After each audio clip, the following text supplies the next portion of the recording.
వీక్షకులందరికీ నమస్కారం. విజయవాడ రాజకీయాల్లో ఒక కొత్త మలుపు చోటు చేసుకోబోతా ఉంది. విజయవాడ అనగానే వంగవీటి మోహన్ రంగా గుర్తొస్తాడు. సరే, మోహన్ రంగా ఎలాగూ లేరు కాబట్టి ఆయన తనయుడు వంగవీటి రాధ ప్రస్తుతం తెలుగుదేశం పార్టీలో కొనసాగుతూ ఉన్నారు. ఇక తెలుగుదేశం పార్టీలో స్టార్ క్యాంపెయినర్గా పనిచేసిన వంగవీటి రాధకి ఎమ్మెల్సీ పదవి మొదటి విడతలోనే వస్తుందని అందరూ ఆశించారు. కానీ ముఖ్యమంత్రి చంద్రబాబు నాయుడు ఆ ఉన్న 2 సీట్లు అడ్జస్ట్ చేయలేకపోయారు.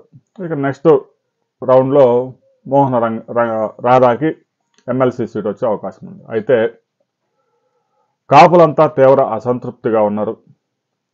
రంగా మిత్ర మండలి కూడా ఈ మధ్యకాలంలో కొంత అసంతృప్తిగా ఉంది అనే విషయాన్ని మోహన రంగా కుమార్తె ఆశా కిరణ్ నిన్న విజయవాడలో సంచలన ప్రకటన చేశారు. నిన్న మోహన రంగా విగ్రహానికి పూలమాల వేసి ఆమె మాట్లాడుతూ మీడియాతో త్వరలో నేను కూడా క్రియాశీలక రాజకీయాల్లోకి రాబోతూ ఉన్నాను అంటూ ఆమె ప్రకటన చేశారు. అయితే ఆమె ఏ పార్టీలో చేరబోతూ ఉన్నారు అనే విషయాన్ని మాత్రం స్పష్టం చేయలేదు. అదే సమయంలో ఇంకొక విషయం కూడా చెప్పారు.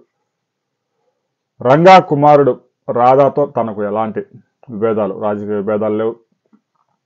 రంగా అభిమానుల్లో చీలికలు పెట్టే ఆలోచన కూడా తనకు లేదు అని స్పష్టంగా చెప్పారు. దీన్ని బట్టి ఈమె జనసేనలో కానీ తెలుగుదేశం పార్టీలో కానీ జాయిన్ అయ్యే అవకాశాలు ఉన్నాయి. లేదు, అసలు ఏ పార్టీలో చేరకుండా రంగా మిత్రమండలి ఏదైతే ఉందో దాని నిర్వహణ బాధ్యతలు కూడా చూసే అవకాశం ఉంది. ఆశా కిరణ్ స్పష్టమైన ప్రకటన చేయకముందే మనం రకరకాల ఊహాగానాలు మీడియాలో సహజంగా జరుగుతూ ఉంటాయి. కానీ కొంతమంది అయితే వైసీపీలోకి వెళ్ళే అవకాశాలు ఉన్నాయని కూడా చెప్తూ ఉన్నారు. కానీ అందులో నిజం లేదు.